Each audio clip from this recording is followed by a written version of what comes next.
Hey everybody, what up? All right, so it's been a little bit. I just wanted to share with you all something that I've been working on for a couple of years now, and it's sort of in my nature to actually try to just create things. I've always said the best way to learn is to create and build, and that's actually how I got into this industry a long time ago. I just simply jumped in and I tried to start a business and a website about rock music, and one thing led to another, and ultimately I made a career out of it.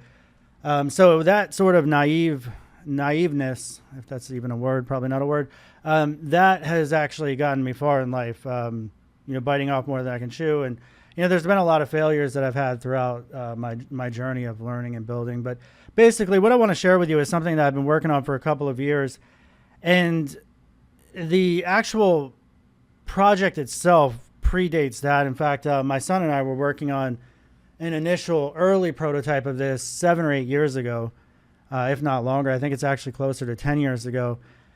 And this actually even dates beyond that. So this is a game that, you see it at the beach a lot, but as a child, I always enjoy going to the beach and playing this sort of game.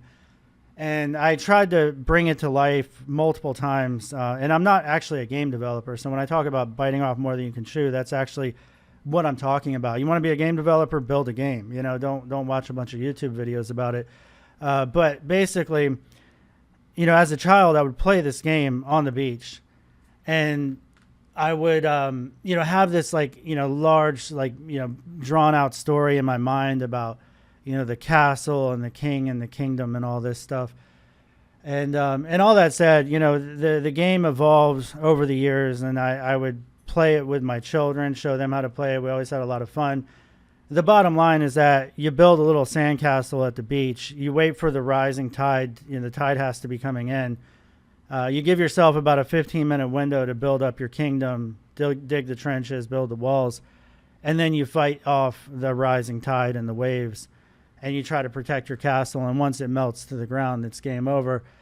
So that's the game idea that I've always wanted to bring to life. And like 10 years ago, I tried to do it with Unity. In my mind, I even had like 2D versions of this game, and nothing really made sense until I actually started delving into VR development. And that's actually where a couple years ago this took off. In fact, on a spring break, I actually took a staycation at home, and I spent the week working on this video game actually. And there was an early rough prototype, and once I put on the VR headset and I sort of created the world and saw it coming together, I was just like, okay, this is definitely the way that this needs to happen, how I'm going to build it. So that was years ago. In that time, it's been, there was some bugs, there were some problems. At one point working on this, I think I took off like 4 months where I just didn't touch it at all.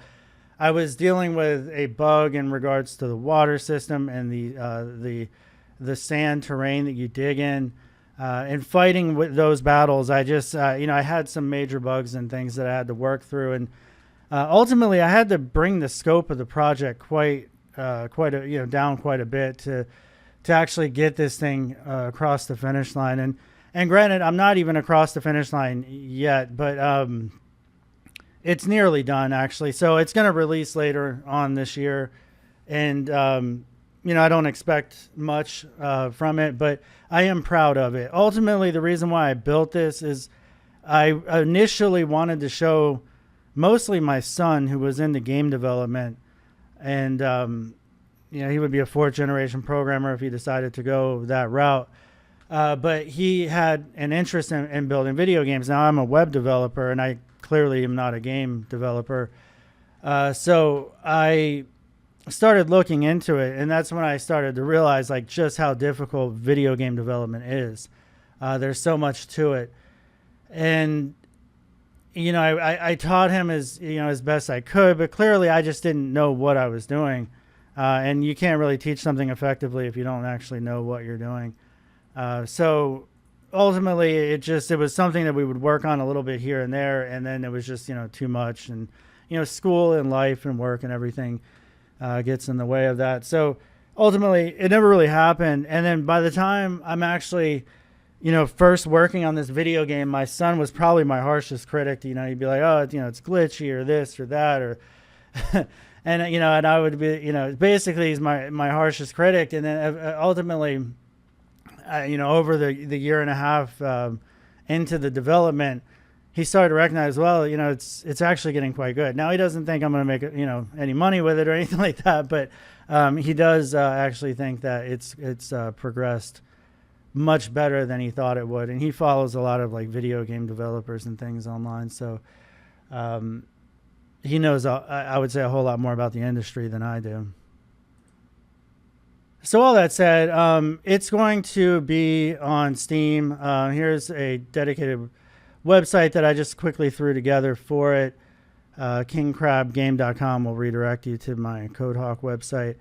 Now, MetaQuest, this works on the MetaQuest. It's too much for the standalone MetaQuest, though, because I had to learn along the way that basically the MetaQuest, and this includes the brand new Quest that's out now, is nothing but a glorified Android machine. It uses the Android operating system, and therefore you're dealing with Vulkan graphics API that is quite buggy, and then you have the situation where it just simply doesn't have very much power at all. So, talking to Sony, it's they actually asked for some additional documentation, so there may be a release on PlayStation 5 at some point in the future, but for now it's going to be Steam. And then as far as MetaQuest, it looks like I'm going to be disbanding that. The reason why is, again, there's just not enough graphics processing power on that platform to do what it is that I'm trying to do here. And it would basically be a complete rewrite of the game with much crappier graphics and gameplay and things to just get it to run on there. So who knows? I might do that. If I ever do that, then I'd probably release it on cell phones as well. Because again, that's really what the Quest is, built off of the Android operating system. And it's essentially just like building an Android app. All right, so in future videos, I will talk about the actual process of making this game, like what I created it in, the coding, all that. I've gotten into C++ quite a bit, so that's something that that's a whole new world of learning there. So a lot of this was written in C++, and also, anyway, I'll get into the actual development of this at a later time. But for now, check out the trailer to the game, and the website where you can view this on Steam is in the link in the description below.